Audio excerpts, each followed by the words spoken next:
everyone, and welcome to another video. This is all of my pickups for the first half of November. There's actually not a huge amount here, so hopefully this video won't be too long, but we'll see. So yeah, I'll just get straight into it, and I hope you guys enjoy. So first off, and after readjusting my camera, the first thing I got is actually a picture book, which is, I'm not sure if it's written by, but it's definitely illustrated by Daisuke Igarashi. The title is somewhat like I Can Hear the Mermaid's Song. And it is as I said, it's a picture book, a short illustrated kids work about sort of mermaids, but interestingly these mermaids have like a manta ray, as you can see, like bottom rather than the normal fish tail. So this is sort of in place of a normal Igarashi art book. He does have an art book that was put out in 2012, but it is almost impossible to find, especially at a reasonable price. So this is sort of the next best thing, because for those maybe unfamiliar, Daisuke Igarashi is the mangaka of Children of the Sea, a 5-volume series that I absolutely adore. It's wonderful, but he has a very unique, vibrant art style, and of course this book captures all of that. There's so many beautiful underwater spreads with all sorts of different colors and action movements. It's so wonderful. Yeah, it's sort of no surprise at this point that Igarashi can draw a lovely seascape, and there's so much imagination and creativity and just gorgeous little scenes in this book. It's not long, obviously, and the actual text of this book, you can see, is like here and here. It's really not disruptive of the overall art and illustration, so really it does function almost entirely as you know, a art book. It's not again super long. It doesn't have a huge amount of pages or anything to enjoy, but it does have some really unique, wonderful marine creatures and these scenes of mermaids and crocodilian type monsters, and it's just really cool. I really like it. And as I said, in place of the actual Igarashi art book, which I do hope to someday get, this is a nice little alternative. It is still, like, it came out really recently, so it's pretty easy to get on Amazon Japan, and it's fairly cheap. So yeah, if you're a fan of this mangaka, I would definitely encourage you to pick it up. So starting with the new volumes, we have the debut of Versailles of the Dead by Kumiko Suekane. This is a new release from Seven Seas, and if you're unfamiliar with Suekane's other work, she does have another series in English called After School Charisma. ADV Manga actually also put out a one-shot or a 1-volume manga that she did many years ago called Once Upon a Glashma. This and After School Charisma, I think, are definitely more in her tastes, because both of them involve historic figures. And this one, rather than being like a supernatural drama that After School Charisma is, this is a historic supernatural series. Really interesting. It follows Marie Antoinette in pre-revolutionary France on her way to become, you know, be married to the current ruler, Louis the 16th. And there's also zombies. So the lead up to this, or in the beginning of this volume, we have Marie and her twin brother, who is also sort of her stand-in case anything happens to her, who is totally mute. They're both traveling to Versailles from Austria, where they're from, in order for this marriage to happen. On the way there, their carriage is attacked by zombies, and Marie doesn't make it out. She is attacked and sort of dies at the hands of the undead. Her brother does, though, and there's a lot of mystery as to what happened, what's going on, but he continues on to Versailles by himself, on horseback. He's dressed up in Marie's clothes and presents himself as Marie Antoinette to the French court. Behind closed doors, the actual situation is made obvious, but in order to not disrupt the sort of agreement between Austria and France, they decide to hold the marriage anyway, and that Marie's brother will actually become Marie in her place. So really, he's fulfilling the role that he was initially given. So now he's living this second life as his sister, and unbelievably, he can actually speak now. He can speak freely, and there's a lot of weird things going on. Nobody knows how he survived all these monsters, what actually happened to his sister, as well as the mystery of these undead that are slowly, I guess, infiltrating through Europe, especially France. They don't really know where they've come from or what's happened, that obviously zombies are around. But it's really interesting. There's a definite element of like the place of the church within all of this, and that's juxtaposed to our main character and certain events that happen to him. It's just really interesting. If any of that sounds interesting to you, pick this first volume up, because it's really good. I really enjoy Soekane's art style, for one, but also she has really interesting storylines with a lot of potential. I don't think After School Charisma is like the greatest manga of all time, but it definitely has a lot of really interesting elements, definitely brings up a lot of interesting discussion about like fate and your role in life and your role in history. And this has that to like smaller extent. This, as well as that previous manga as well, also has Napoleon Bonaparte in that. So if you're a Napoleon fan, hey, you're gonna be happy. I was like, man, Soekane, you really like Napoleon, because you just put him in whenever. But yeah, so this is a pretty interesting, as I said, historical supernatural manga. More so than just for the zombies, there's other stuff going on too.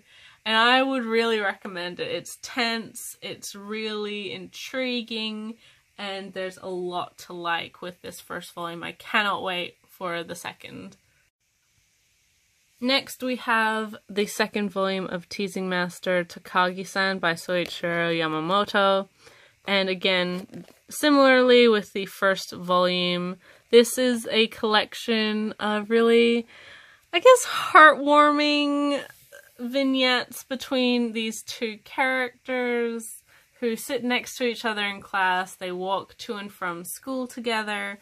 They're quite close friends from everyone else's perspective, from the outside perspective, but our main character really doesn't realize Takagi's feelings for him. He just sees her as someone who takes pleasure in his annoyance and frustration and embarrassment, when it's quite obvious that Takagi riles up our main character because he reacts to it, and he reacts quite bombastically, and it is quite funny, and she likes, you know, having his attention on her, which is fairly typical for middle school students, especially those who are romantically inclined. It's just really sweet, really sweet, like heartwarming middle school,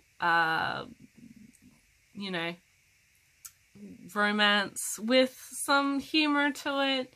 Obviously, a lot of jokes at our main character's expense, and he's his own worst enemy because really, like, if he really didn't care about her and what she was doing, he wouldn't react in the way that he does. So, yeah, it's really good. The main, almost all of this, I'm pretty sure, was adapted into the recent anime adaptation, which I actually saw first. And yeah, that's also really good. I would recommend it. I would put this sort of in the same vein as most slice of life type of humor series. It's nothing amazing, but if you are looking for something that's just really sweet, really low-key, and just really feel good, I would definitely recommend this one. It's just really sweet, and you can really see the chemistry our two main characters have with each other, even if they don't really realize it, or at least one of them doesn't really realize it, because boys can be dense, is basically the lesson and the moral of this story. Boys can be dense. Continuing on with debuts, we have the first volume of Mob Psycho 100 by One. Obviously, pretty well-known series, I would expect, and I don't really buy Dark Horse manga all that often, but I had to make an exception for Mob Psycho. It's definitely, personally, my favorite out of the two one-written series that we have, the other one being One Punch Man. I'm sure a lot more people are familiar with, a lot more people are collecting, especially because it has a artist attached to it with, I guess, a lot more recognition, and a lot of people regard as like superior to One. Personally, I really like One style. I think he has a really well done and well developed art style that seems sort of amateurish at first, but I think sort of like with Kyoko Okazaki and even like Taiyo Matsumoto, just because a art style isn't conventionally perfect doesn't mean it's bad. So that's my opinions on that. But Mob Psycho 100 follows a middle school student, Mob, who has psychic abilities, and sort of his life. He works as sort of an intern or an assistant to a psychic conman who basically pretends to be a psychic and takes people's money, but really he has no psychic ability. As well as sort of this, at his school, he's friends with like the Supernatural Psychic Research Club. He has a younger brother. There's a lot of different elements to Mob Psycho 100, but it's absolutely wonderful. It's a fantastic story about sort of coming of age and the transitionary period of being a, you know, in your early teenage years and puberty and sort of growing up in general, and the psychic abilities within the series, whilst being quite literal, are also allegorical to sort of talents and how we regard ourselves and you know, society's perspective of us and our own actions, knowing that we have something that no one else can do. It's really, really wonderful. I love the series. This is one that I, again, watched via anime first. It's a great entry to it if you haven't seen it. I would definitely recommend that one. We are getting a second season next year. And I knew that I had to get this manga, even though it is a Dark Horse release. So there's really no guarantee when or if we're going to get the complete series. This is a 16-volume series. In Japan it is complete. And unfortunately, Dark Horse doesn't seem to prioritize their manga very well. They have been pretty consistent with omnibus re-releases. At least for Blade of the Immortal, we are getting the upcoming Berserk like deluxe editions next year, but a lot of their less popular series, like I would expect Mob Psycho 100, things like Blood Blockade Battlefront, as well as a range of other series, really don't get the level of love and attention from Dark Horse that I think they deserve. And it's unfortunate because the second volume isn't coming out until, I believe, April or May next year, which is a pretty large gap between volumes, especially when the series is completed. Usually a licensing or publishing company would want to capitalize on a new anime adaptation, but the second volume is coming out when, you know, it's pretty late into the new season's run. I don't know, it just seems really mistimed. I wish they'd push it up, because again, they don't show any love to these sort of smaller series. Maybe I might be wrong with Mob Psycho. I hope that I am. But generally, if they don't put in the effort to advertise it and make people aware that it's available, then people don't buy it, and then it looks like people aren't interested in it, but really the fact is that people aren't aware of it. I don't know, seems counterintuitive to me personally, but I am happy that at least for this first volume we have gotten it in English. The second volume is solicited, and if we get the entire series, I will be a very, very, very happy individual. Another new release with Requiem of the Rose King Volume 9 by Aya Kano. It's been a long time since we've had one of these volumes, but it never disappoints. I absolutely adore this series. I think people who followed my channel for any extended period of time would know this. It's just a really dark, dramatic feud between two families that follows the War of the Roses. And yeah, it's definitely got like a twist on the actual events and history and all of those things. There's a lot of Kano in this work. She definitely puts her own stamp of originality into the series. But this series just continues to get better and better and better and better. I just absolutely love it to bits. I know that Volume 10 just came out in Japan recently, so this is an ongoing series. It's technically a shoujo, although this isn't published under the Shoujo Beat imprint that Viz has. It's just a normal Viz title.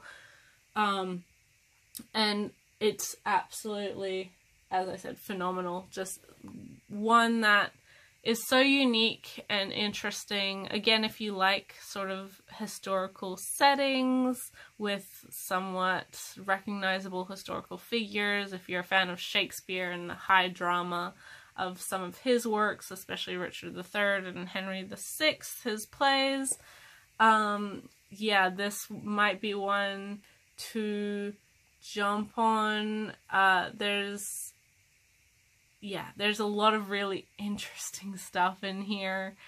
I absolutely adore it. And of course, as I said, it's very Kano. It does play around with like gender roles and purpose and again, fate and all of these interesting, weird little additions that make it so compelling to read. And again, I cannot wait for more. I just got this volume and I'm biting at the bit. Or munching at the bit, that's what the phrase is, for the next volume, because it's just so good. And it gets really dark. This isn't a happy story. This is, as I said, high drama, high, like, tragedy. This isn't gonna be, as I said, a happy ending. So I wouldn't say read it if you're expecting that. But it's a wild ride, and one that I think people should give a chance. It's just fantastic. Then we have volume 6 of Delicious in Dungeon by Ryoko Kui, a consistently marvelous, I guess, fantasy-esque dungeon food series that follows a group of adventurers as they adventure through a dungeon. The original plan, or really the main goal, is to rescue one of our main character's sisters from having been eaten by the red dragon, and now also she's disappeared within this dungeon, and sort of follows their everyday adventures going through this weird sort of roleplay dungeon, very reminiscent of tabletop gaming and D&D and those sorts of things. This is I really love this series. It's very funny, it's very good-natured, it has a lot of heart, and the characters are all really interesting. Kui has a really imaginative take on the whole, I guess, setting and setup. There's a lot to love, and if you're a fan of like actual cooking manga, this is definitely one to pick up, because it treats that element of the series very, very seriously as well. It's not just like, oh, here's some random stuff, oh, isn't it funny? They treat it like you could use this as a how-to guide to survive off of monsters within dungeons if you were an adventurer. It's just really interesting. There's really not much I can say aside from that I haven't said a million times before, but it has, as the series has progressed, the stakes have just continued to be raised, and the direction of the plot goes in a lot of very interesting ways that you might not come to expect. It's not really that predictable, personally, and there's always this undercurrent of like terrible things happening. There's a lot of tenseness to the series, even though it is such a warm, like, wonderful story about like family and friendship and that as well. I don't know, it's really, really good.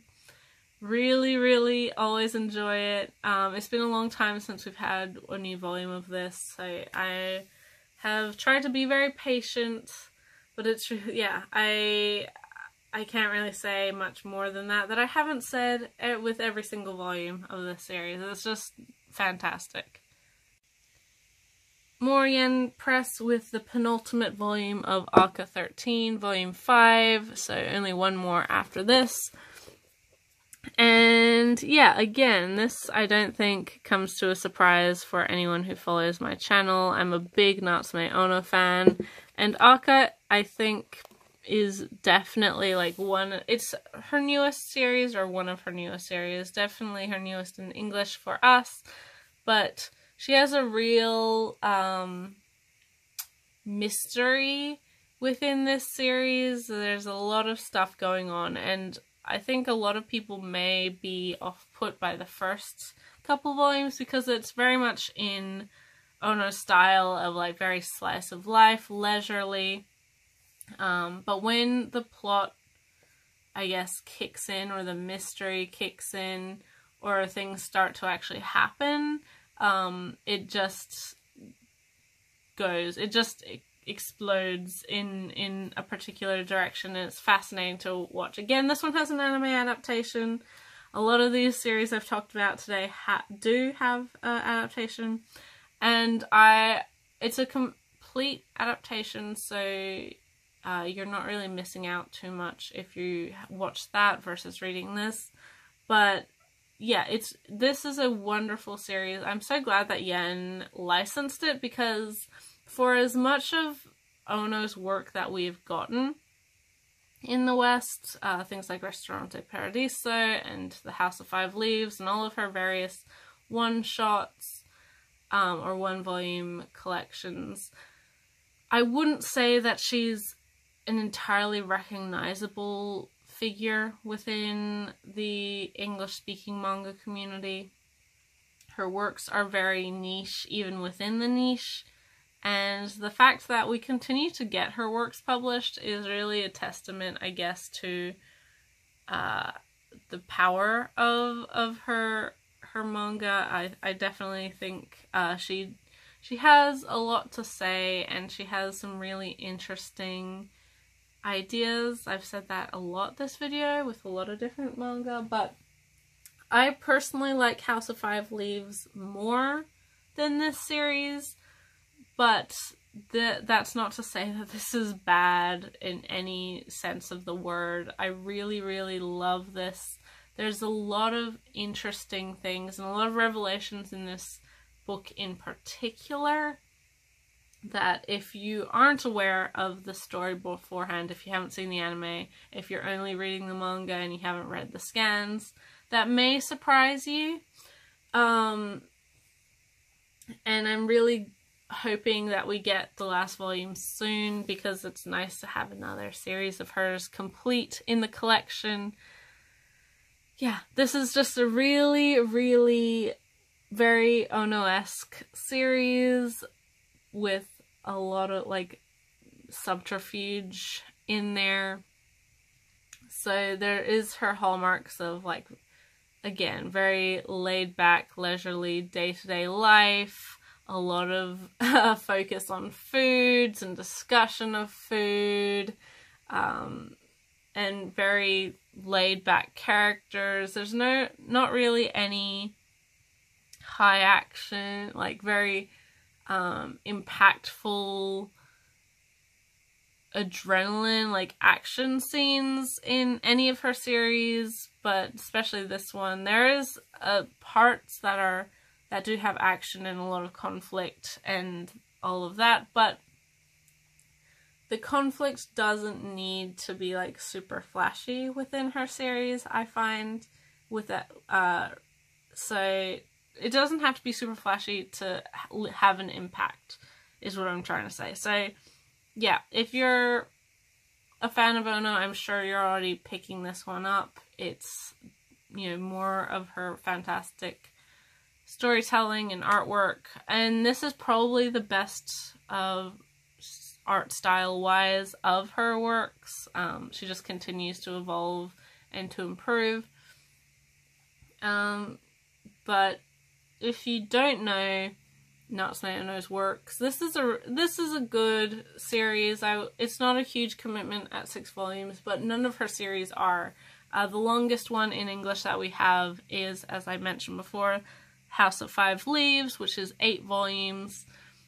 So if you are interested in her works, I would say jump in, because there's a lot to like for her series, and none of them are really like super long or again a huge commitment.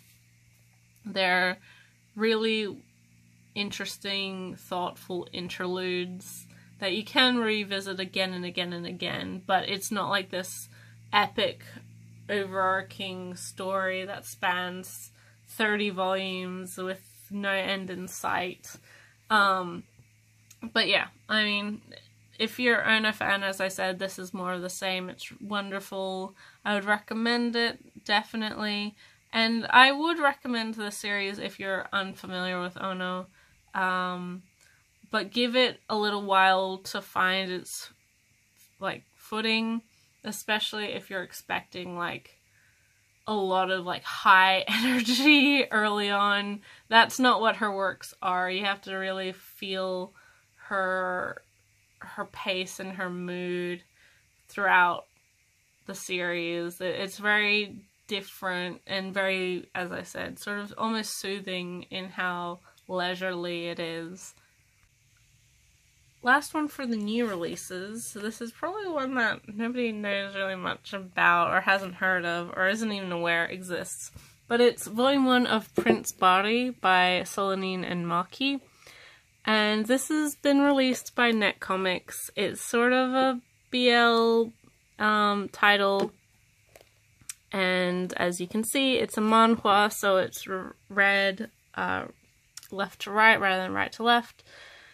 And it follows a sort of spiritual healer, or I guess psychic to an extent, living in Seoul, who is basically a con artist. He gets all of his information from social media that his clients like post about.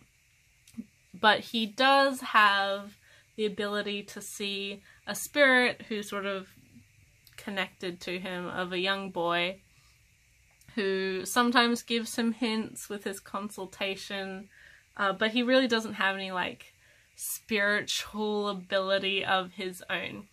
One day he meets like the CEO businessman of like a huge I guess tech company who come for a consultation, but he doesn't have any sort of social media, doesn't have any information about him online. So our main character is sort of, he's really trying to rely on his young spirit's like help for this particular job.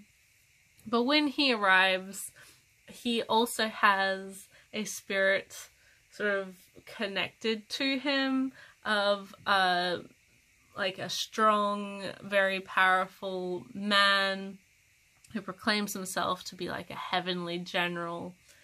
And the CEO, he really doesn't want to acknowledge the fact that he has the spirit on him. He tries to pretend he can't see him, he can't hear him, he just ignores him. And our conman basically rejects the job. He's like, this is too much for me. His own little spirit doesn't like sort of this overwhelming spiritual power. But anyway, they sort of come to an agreement after a lot of problems and sort of meddling from this heavenly general for this, you know, spiritual guidance person to help them. And these two men end up living together in our conman's office, which is also his home.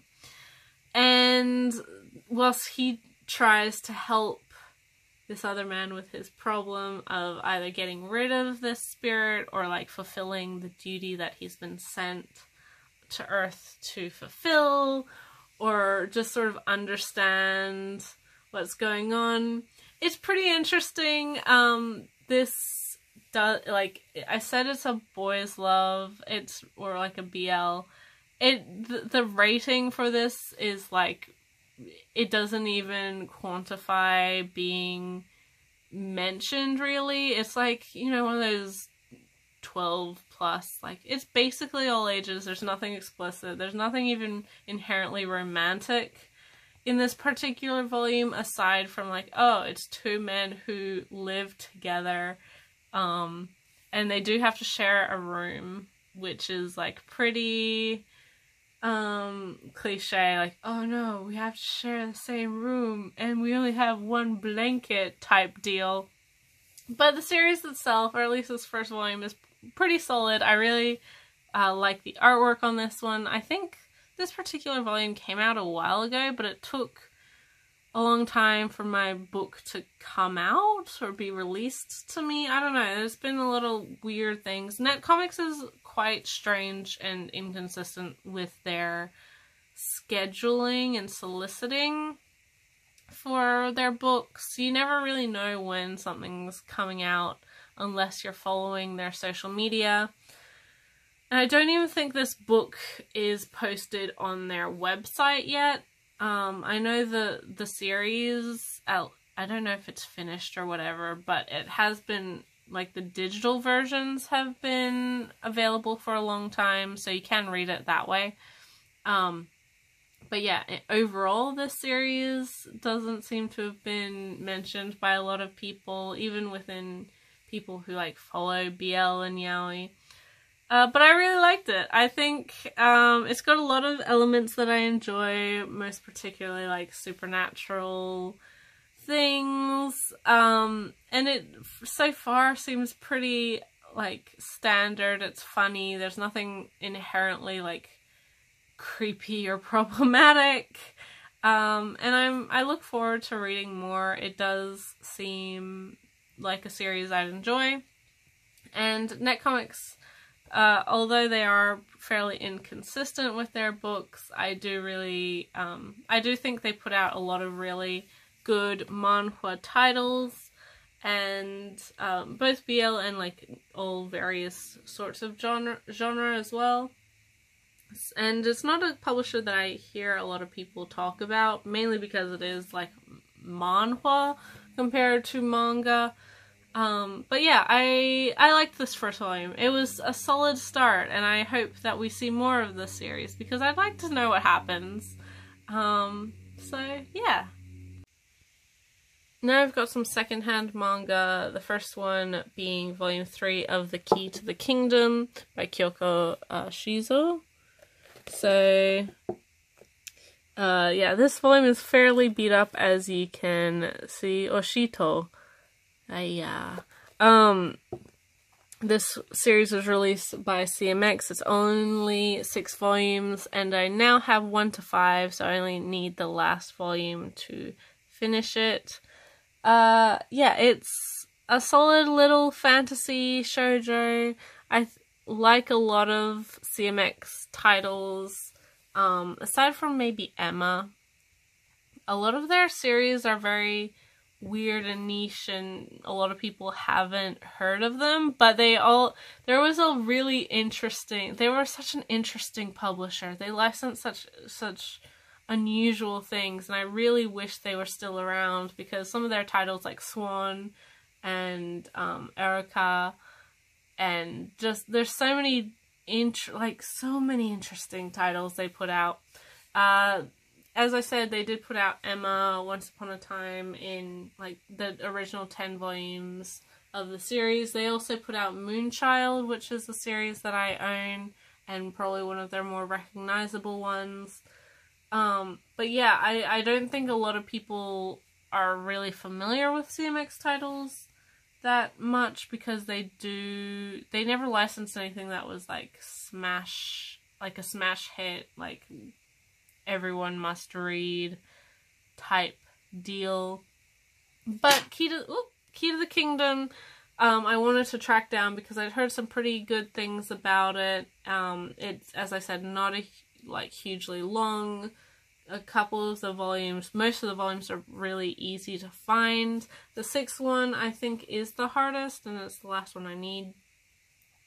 So I'm hoping to get that whenever I can find a copy that I'm happy paying for. But yeah, I've only read the first 2 volumes as of now. It's a solid little sort of fantasy race to leadership type deal with, you know, dragons and all this stuff. It's really interesting. I did like what I read of it. I don't know how. It's obviously not really very involved. It's only 6 volumes. There's not really enough time to get too deep into any particular thing, because obviously the short run of it. But, you know, with this I can finally continue on with the volumes I have and hopefully get the last volume that I need. And lastly, for the secondhand manga, I have a huge stack of probably maybe expectedly Kakaishi. So we have volume 5, volume 6, volume 7, 8, 9, 10, 11, which is probably the most beat up volume that I got out of this set, 12, 13, 14, and 15. So that puts a solid chunk of the 35 volumes in my collection, 35 volumes of the series into my collection. All of these were bought via Better World Books, so of course they're all ex-library. As I always say, you have to take that into account. I wasn't really expecting perfect volumes with these, but really I didn't get any that were too beat up, aside from volume 11, which does have sort of the lamination coming off of the book itself, so I may rebuy that, and volume 7, where the spine is really, really sun bleached. So depending on how I feel, I may pick up, you know, alternate copy or other copies of that. But this, as I've said the last couple months or last couple videos where I've been picking it up, is a longish shonen by Yale Tanabe that follows our main character, who's a Kakaishi or a border master, as he works to protect but also hopes to seal off or destroy an area of land that his family has always protected. His neighbors, their family, have also always protected it. And he is the next head of the family. He's got very, he's strong Kakaishi powers, although he doesn't necessarily realize that. And there's a lot of like interesting stuff with different Ayakashi and demons, and now I've read up to volume 8 so far, so I've read 4 more volumes since my last video, and now we're seeing more of a threat of different Ayakashi wanting to use this very powerful spiritual area as a means to help them become human and sort of integrate themselves into human society. There's some really interesting stuff going on. There's like a dark, shadowy council of, I guess, I don't want to say elders because that's not really the right word, but with a bunch of members that sort of oversee this hidden world of Kakaishi and the Ayakashi and all of that. And of course you have your main character who has his goals of wanting to, as I said, sort of dismantle or seal off this extreme spiritual power in order to prevent any more Ayakashi coming there and any more problems and people having to protect it for the next several centuries, sort of breaking this cycle and going against his family tradition, but doing so in the way of like getting rid of the problem so that you don't have to constantly monitor it. I really, really, really surprisingly enjoy this series a lot more than I was expecting to. As I said when I got the first volume and the subsequent couple volumes, I didn't really know a huge amount about this series at all. Like, I went into the series pretty blind. All I knew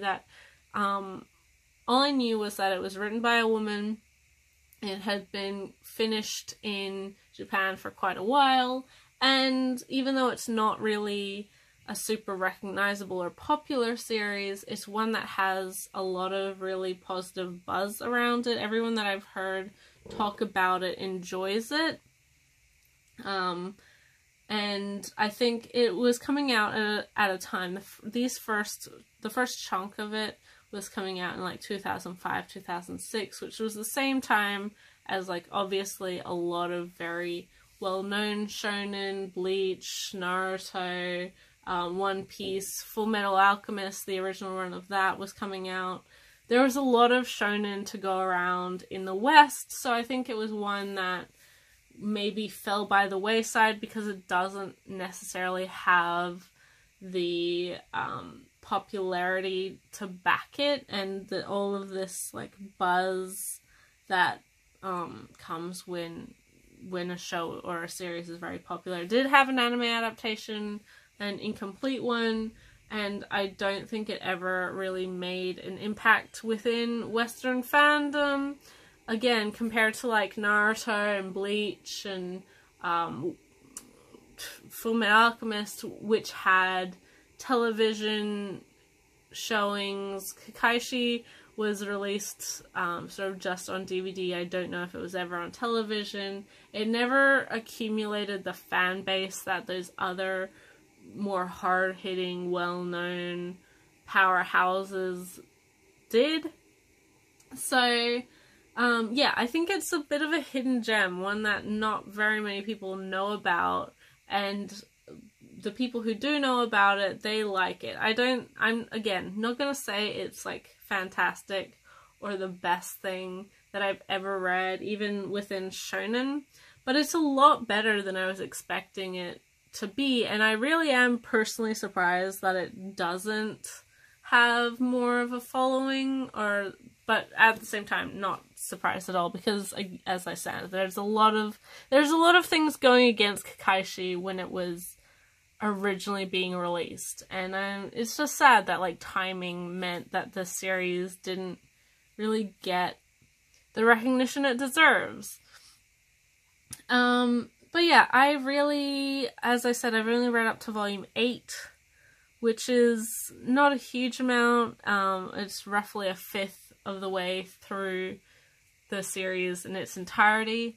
But I really actually do like it quite a bit. I think it's one that's interesting. It has a lot of potential. I really like it personally because of all of the, like, Ayakashi and that supernatural mysticism element to it. I really like Tanabe's writing, and the characters interact pretty interestingly. And it's got a different atmosphere to some of the larger, more popular shonen. I would say it has a lot of like downtime, quiet parts to it that lets the reader process the events and the emotions that they're having and seeing, which I think is something that Fullmetal Alchemist also does really well. It gives you time to sort of realize the impact of various events over time, not just like, oh, we defeated this thing, let's go on to the next one. There is certainly an episodic nature to shonen in general. Very blanket statement there. But this one, I can't say it any more times than I already have. It's one that it's doing a lot of things right for me right now. I think I have another 5 volumes coming in the mail, so we're hitting this up to 20. And then I'm going to, hopefully I do plan on reading all of these within the coming month. And I do hope to finish this one, because as I said, it's always been like a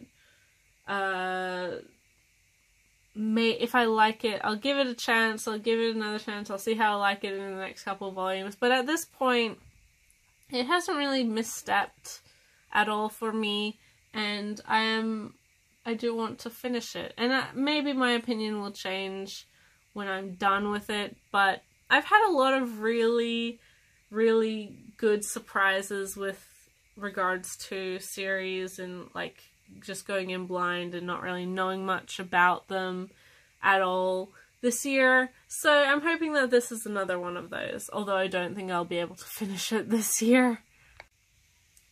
And then to wrap up, we have some light novels, the first one being Wolf and Parchment, Volume 3, New Theory, Spice and Wolf.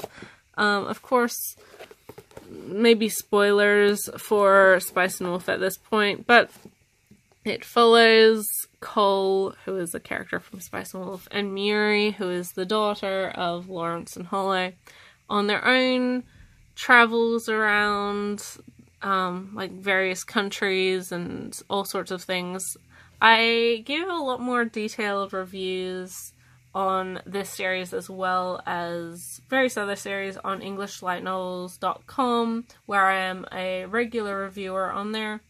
And I haven't been that regular recently, thanks to uni, but this book and the next book I am hoping to have reviews up for very soon. So if you are wanting some of my thoughts on those, they will be, I'll have them there. But this is I wasn't super sold on this spin-off or sequel thing. Initially, I didn't necessarily think it would work. I do personally really like Cole as a character. I find him one of the best within the franchise, but I wasn't sure how to feel about Muri and sort of the potential of this series. I really didn't know what to expect, and it has slowly won me over the last couple of volumes. I still head into it with like apprehension every single time, because there's still things that I'm like, oh god, I hope you don't do that. But I do like Husker's writing. On a fundamental level, it functions extremely well. It's a great follow-up to Spice and Wolf. But if you're not a huge fan of like lolis and, you know, age romance stuff, honestly, this book doesn't have that, or not this book, but the last two books haven't had that to any